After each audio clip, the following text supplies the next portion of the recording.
decirles que les ofrezco una disculpa.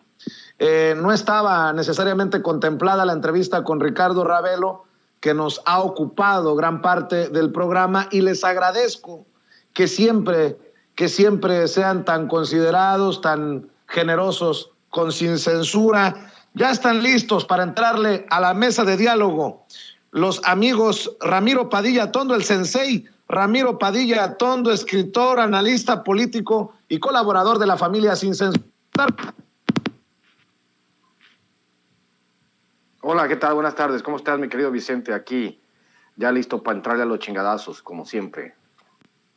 Eso, gracias, viejo, gracias por tu paciencia. También saludo al periodista, reportero en México de Actualidad RT, Manuel Hernández Borboya, también amigo de esta familia Sin Censura. Manuel, una disculpa y gracias por estar aquí.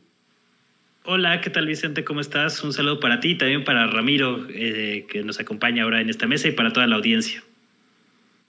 Oigan, pues vamos a empezar. Ayer, en la mesa de diálogo de Sin Censura Nocturno, Ramiro, escuchábamos a Vargas Llosa despotricar contra Andrés Manuel López Obrador, literalmente tratarnos como pendejos a los mexicanos, porque según él votamos mal por haber votado por dice él, demagogo.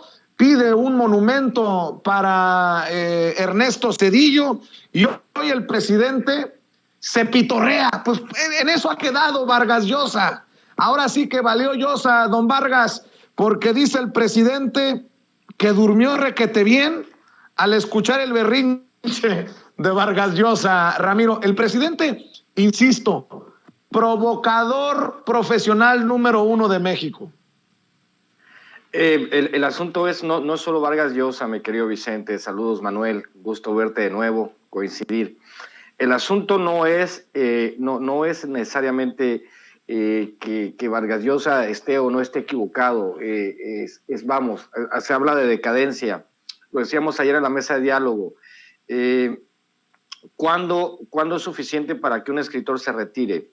Lo decía también ayer en la mesa de diálogo. Decía yo, bueno, Mario Vargas Llosa es premio Nobel de literatura, no de economía. O sea, no tiene la menor idea de cómo se manejan los sistemas políticos. Y muestra de ello es que no fue siquiera capaz de ganar la presidencia en su país cuando él compitió, y que le gana a Fujimori. Imagínate, para que Alberto Fujimori, que creo sigue en la cárcel, te haya ganado, eso obviamente habla de tus habilidades en la política, ¿no?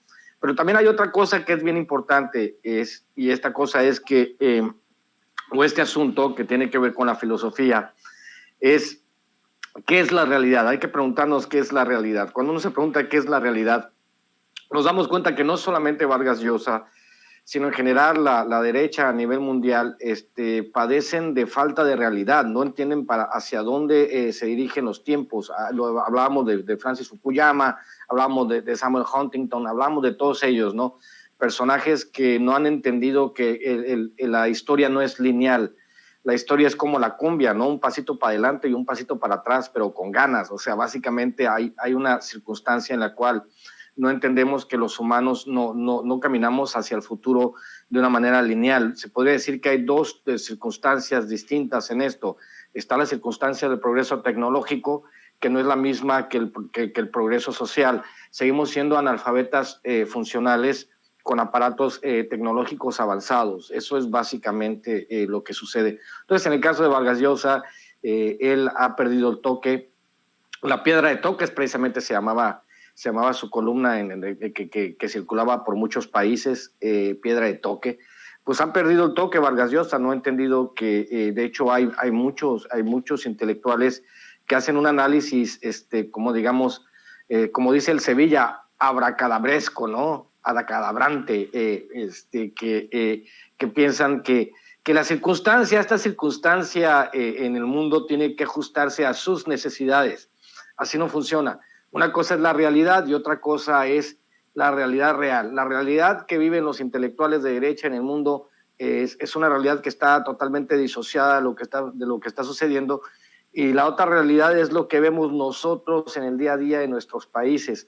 Es por ello que el avance de la izquierda en Latinoamérica pues ya es imparable, y es una tendencia que ya no se va a detener, porque obviamente al comparar los regímenes de derecha y de izquierda en Latinoamérica, nos damos cuenta de cuáles son los que tienen los mayores beneficios. Entonces, pobrecito Vargas Llosa, que no supo a qué altura de su vida retirarse, y ahora está pagando las consecuencias, como dijo nuestro presidente, de su decadencia, mi querido Vicente. Pues qué odio a Andrés Manuel López Obrador por parte de estos conservadores, no solamente de México, sino también incluyamos a Vargas Llosa, que es constantemente invitado por los Aguilar Camín y los Krause, Manuel. Sí, pues es que el Vargas Llosa nunca ha sido un demócrata, él es un aristócrata, es decir, un político o un escritor con intenciones y aspiraciones políticas que cree que los títulos nobiliarios y tener como un cierto renombre, pues les da cierta superioridad para poder gobernar y opinar sobre estos temas. De hecho, no es la primera polémica de este tipo, ni con López Obrador, ni con otros grupos en el mundo. Hace poco leí yo por ahí una nota de que académicos de la Academia de la Lengua Francesa justamente estaban rechazando la inclusión de Vargas Llosa en esta organización, precisamente por apoyar abiertamente a grupos de derecha y fascistas. Lo vimos ahora recientemente en las elecciones en Chile, como Vargas Llosa pues era un impulsor y un aplaudidor del candidato del pinochetismo, que acabó perdiendo las elecciones presidenciales en Chile, este Kast. Entonces, pues no es para nada un secreto de cómo Vargas Llosa se ha convertido en un operador y en un vocero de las élites y de las oligarquías latinoamericanas en su conjunto, y pues por eso no es de extrañarse pues estos aplausos ahora a Ernesto Zedillo, lo cual también te habla un poco de pues el anacronismo en el que vive Vargas Llosa, ¿no? Ya que Ernesto Zedillo, un personaje que avaló una cosa como el Fobaproa, el rescate bancario que seguimos pagando hasta el día de hoy los mexicanos, después de que originalmente la deuda del Fobaproa eran 700 mil millones de pesos, más o menos. Hemos pagado 2 billones de pesos con el paso de los años y todavía debemos 1 billón de pesos por concepto de intereses. Y que venga Vargas Llosa a decirnos que ese es el ejemplo a seguir en México, en la democracia mexicana, pues te habla del anacronismo tan serio en el que se quedó Vargas Llosa y pues lo extraviado que está políticamente. Entonces, pues bueno, representa a un bloque duro de la derecha latinoamericana que hoy están, pues como lo dijo López Obrador, es un discurso de derrota, de cómo la izquierda o los gobiernos progresistas, como se les llama, pues han ganado algunos espacios importantes en la política latinoamericana y pues esto tiene completamente desencajado a Vargas Llosa, que se ha quedado recluido en su burbuja aristocrática, en la que pues está completamente desconectado de la realidad latinoamericana. Tan es así que pues él vive en España, tiene la nacionalidad española también, le gusta ese rollo de los títulos nobiliarios, que lo traten como si fuera parte de la nobleza española, y el tipo pues está completamente perdido, o sea, no tiene nada que ofrecer ni nada que lo pueda vincular con las causas de las grandes mayorías que habitan los países latinoamericanos. Entonces yo entiendo muy bien la percepción tan ensimismada que tiene Vargas Llosa de la política latinoamericana. Le dan mucho juego en los medios de derecha, obviamente, que son todavía hegemónicos en América Latina, pero el tipo está completamente desconectado de la realidad y por eso pues políticamente su alcance es muy, muy, muy limitado, con todo y sus títulos nobiliarios como el Premio Nobel y demás.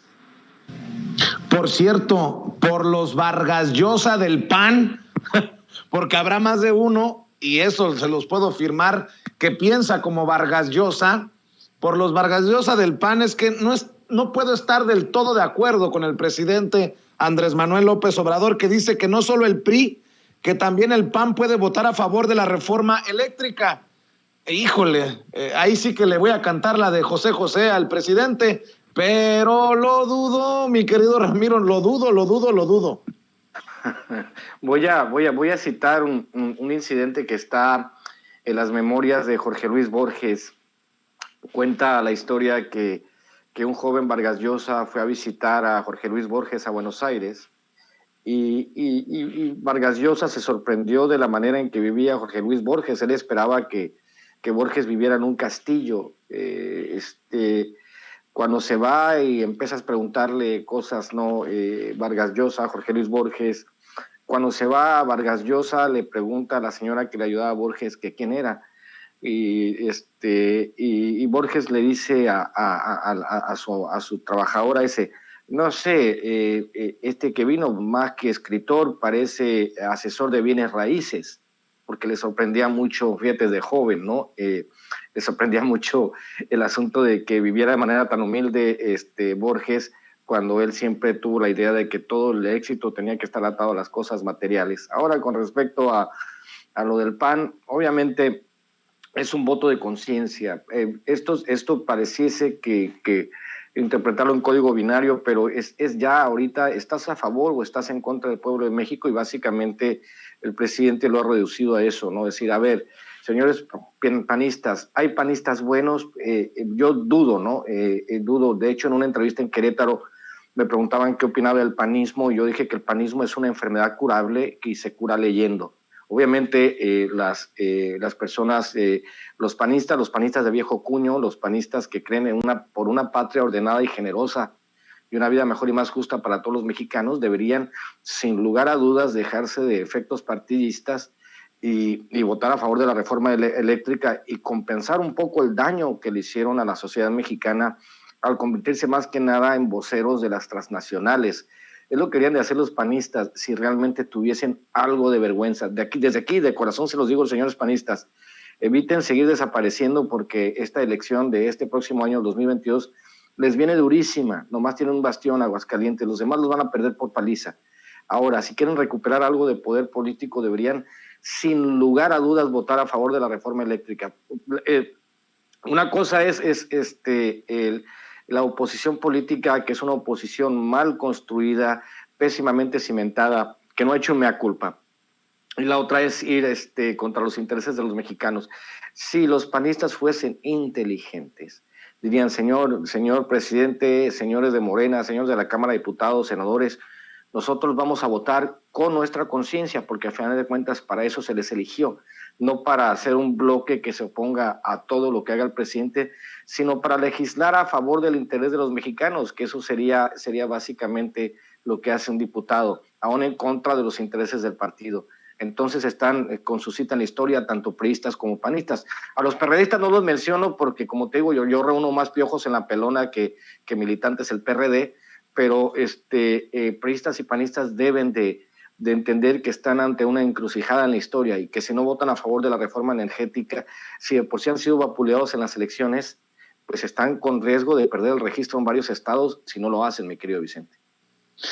Oye, mi querido Manuel, dice el presidente que es fácil, o estás a favor de la corrupción o estás en contra, que por eso cree que del PAN o de otros partidos también van a apoyar la reforma eléctrica. Pues precisamente por eso creo que el presidente lo único que hace es picarles la cresta, pero ya sabemos cómo se van a poner en esta oposición, se van a oponer a esta iniciativa de reforma eléctrica. Pues un poquito picándoles la cresta a un sector del panismo y por otro lado mandándole un guiño a otro sector del panismo. Recordemos que ahorita están en negociaciones la cúpula del PAN con la Secretaría de Gobernación de Adán Augusto López para ver si ahora en enero, ya que está a la vuelta de la esquina, se logra firmar un acuerdo de unidad nacional. Y no sabemos pues si dentro de estas negociaciones está también el tema de la reforma eléctrica. Por eso yo más bien lo interpreto como un guiño que lanza López Obrador para ver si por ahí dentro de este acuerdo de unidad nacional pues entra también algo de la reforma eléctrica, ¿no? A lo mejor no todo el PAN como bloque, porque seguramente habrá resistencias férreas a la reforma eléctrica como las que hemos visto en los últimos meses, pero yo por ahí tampoco descarto como López Obrador que un sector del panismo pueda por ahí recular. A final de cuentas ya se dieron cuenta que su política de golpismo durante 3 años por cualquier pretexto, utilizando cosas verdaderamente esquizofrénicas o un discurso completamente desconectado de la realidad, pues fuera de beneficiarles los ha perjudicado más. Entonces yo veo que por ahí hay un sector del panismo dispuesto a negociar con el presidente López Obrador, ya lo hemos visto, ya se sentaron a negociar, hasta publicaron muy alegres la foto, ¿no? Incluso personajes como Marco Cortés andaba presumiendo pues que ya les habían abierto la puerta ahí de gobernación para poder discutir estos temas, y por ahí podemos llevarnos una sorpresa, ¿eh? Yo no lo descarto, y yo veo este guiño que lanza López Obrador más como una invitación a por ahí limar asperezas en pos pues ahora sí que del bien nacional o el interés público, y pues hay que ver. Yo no creo que vayan a dar tampoco su brazo a torcer tan fácilmente los panistas, pero en una de esas nos llevamos una sorpresita ahora a principios de 2022, ¿eh? Así es, oigan, y por eso odian al presidente y por eso odian las mañaneras los rivales, adversarios políticos del presidente. Hoy en la mañanera desnudó, exhibió las mafias partidarias para imponer consejeros presidentes como Lorenzo Córdoba en el INE. Estas cuotas partidistas que tanto hemos señalado, querido Ramiro Padilla Tondo, y que tienen pues a personajes como Ciro Murayama, como Lorenzo Córdoba, que en su momento trabajaron para José Woldenberg en el antiguo IFE, hoy enquistados, agarrados de los pelos ahí en el INE. Es que hay que recordar cómo funcionaba el IFE antes de que fuera INE. En el IFE hubo un tiempo en que tenía demasiada autonomía, y entonces a los partidos políticos no les gustó que tuviesen los consejeros o el INE tuviese tanta libertad. Entonces se pusieron de acuerdo PRI, PAN y PRD y se dividieron los consejeros. Creo que de los 8, 9 que eran, se dividían 3 y 2, algo así, dependiendo, ¿no? del momento político. Entonces dijeron, no, nosotros tenemos que controlar, porque obviamente había consejeros afiliados o alineados con los panistas, con los priistas y con los perredistas. Fue de cierta manera repartirse el pastel en una circunstancia histórica. Pero esa circunstancia histórica ya no existe más. Así eran las cosas hace 20 años, hace 15 años. Eso ya no existe. Tenemos que evolucionar. O sea, al final de cuentas hay circunstancias históricas que nos dicen que tenemos que evolucionar hacia otro tipo de instituciones. El Instituto Federal Electoral o Instituto Nacional Electoral, como se llame, ya no responden a los intereses de la mayoría de los mexicanos, porque se han convertido básicamente en garantes de la disidencia política. ¿Qué quiero decir con esto? Quiero decir que se han convertido en un poder fáctico que está claramente enfrentado al presidente de la República y todo lo que éste representa. El asunto con el poder político tiene que ver con quién gana y con quién pierde. Quizá esa sea una parte que la derecha no ha terminado de entender. Mientras ellos ejercieron el poder, nunca nos pidieron permiso ni para llevar a cabo reforma eléctrica, reforma energética, para concesionar el 60% del territorio nacional a las compañías mineras, para subirte la gasolina de 11 pesos a 20. Ellos nunca le pidieron permiso a nadie para hacer lo que les pegaba la gana. Se llama poder político. Por la buena o por la mala, con fraudes o sin fraudes, ellos detentaron el poder político. Ahora, nosotros ganamos, nosotros decidimos cómo se maneja la agenda, porque para eso se hacen las votaciones. Para eso, esto se llama democracia.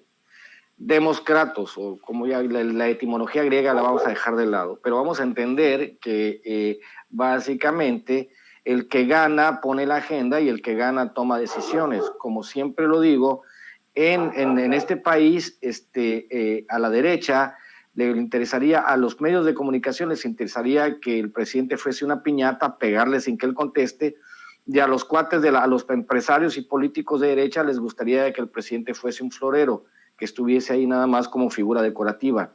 Sucede que no, sucede que ya el presidente tiene iniciativas, tiene voluntad y quiere hacer las cosas, y obviamente está respondiendo a las promesas que se hicieron en campaña.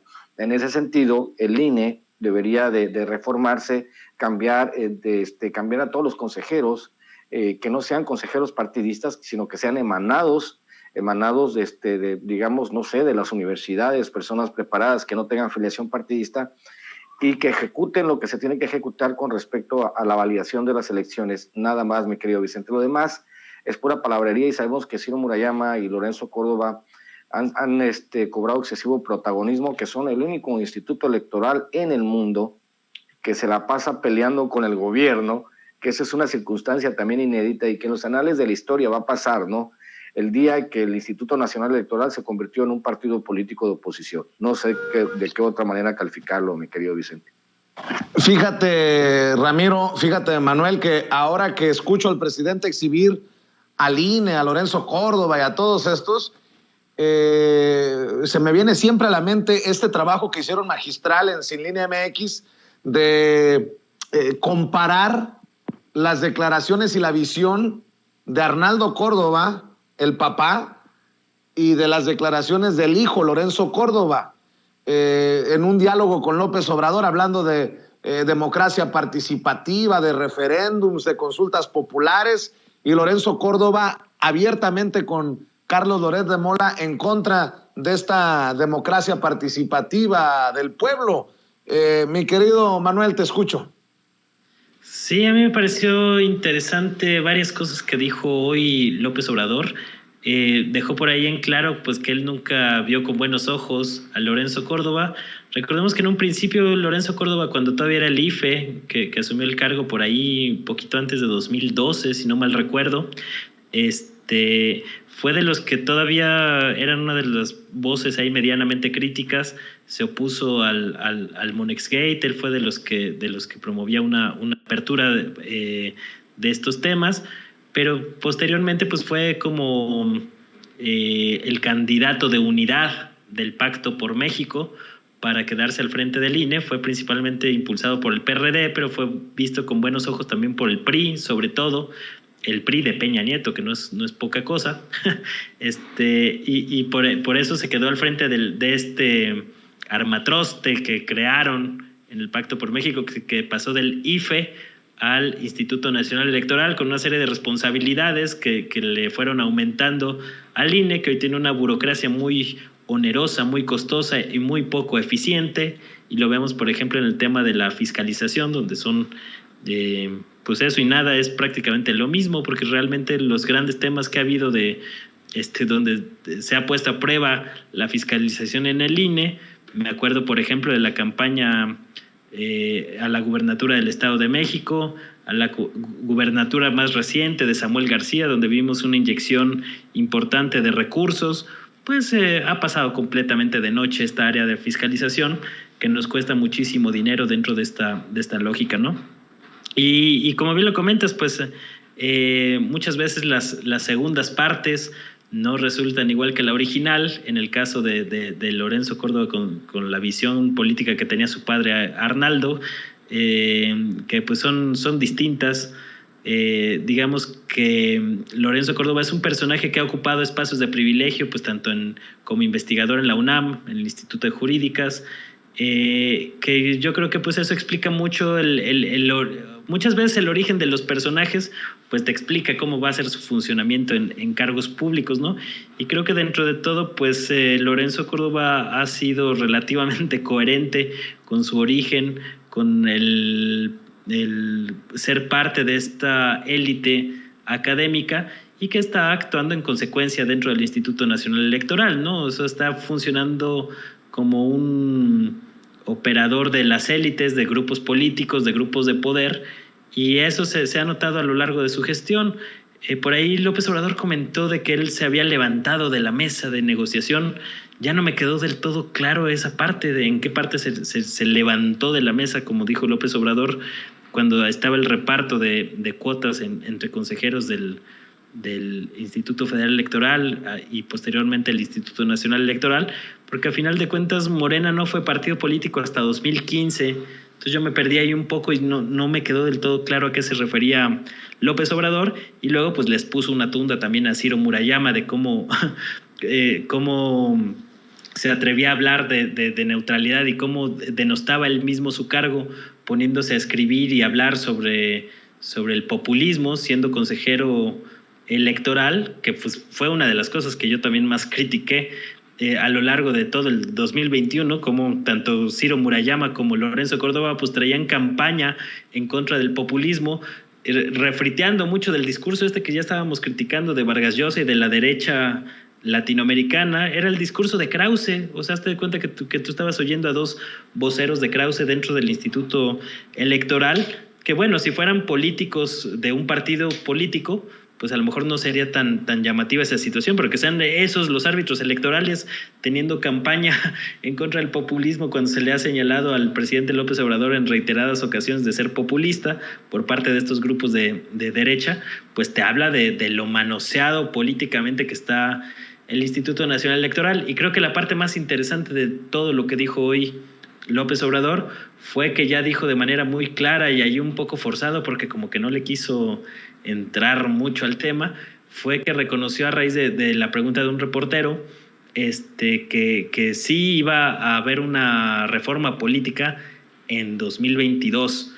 Comentó también que ya había un grupo de gente ahí encargados por presidencia para diseñar cómo va a estar estructurada esta reforma política, que obviamente pues tiene que tocar al Instituto Nacional Electoral, y ya como que no quiso dar mucho juego a eso y por eso criticó pues lo que ya había criticado antes de los consejeros del INE y demás, ¿no?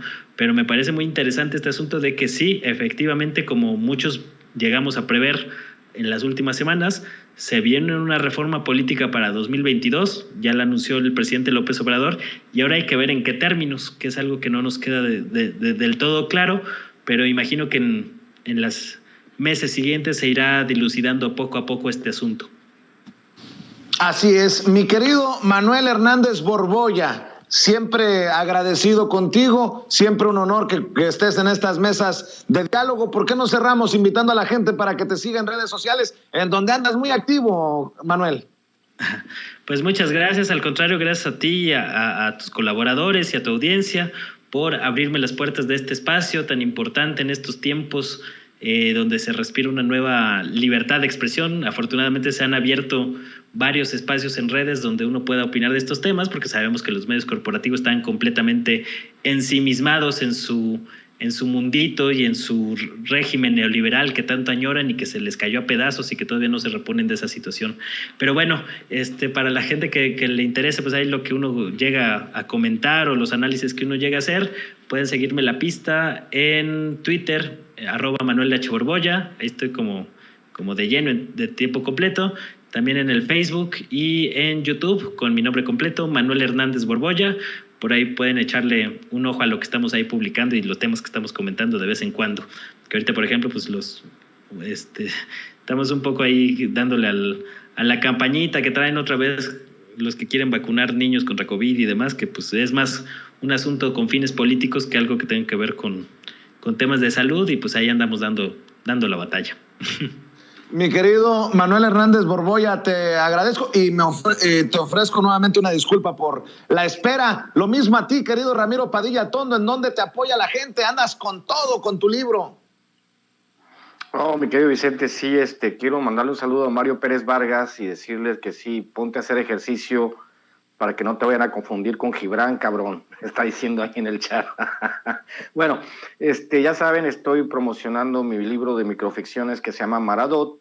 Estoy muy agradecido con la gente que sigue comprando el Pequeño Chairo Ilustrado, porque el Pequeño Chairo Ilustrado es el manual de batalla para patear traseros fachos, y ya viene la siguiente continuación. También tengo el libro de Hojas sin Ruta. Bueno, tengo como 17 libros. Los que gusten adquirirlos a través de Amazon, les agradezco mucho. Síganme @Chairo Ilustrado, @Ramiro Atondo, y por favor suscríbanse a mi canal Ramiro Padilla Atondo, y suscríbanse también a mi canal alternativo que es Chairovisión TV, que ahí la llevamos más de 600 suscriptores. Les agradezco mucho. Ayer tuvimos un programa por mi cumple y estuvo bastante sabroso. Mi hija me trajo un pastel de esos que están para matar un diabético de tanta azúcar que tenía, pero bueno, así es la vida. Te agradezco mucho el espacio, Vicente, y no te preocupes, yo no soy licenciado, yo no voy a llorar porque me pones a esperar como una hora, cabrón. Te mando un abrazo. Te mando un abrazo, Ramiro. Gracias, Manuel. Cuídense. Nos vemos pronto por aquí en Sin Censura. Abrazos. Bueno, nos vemos.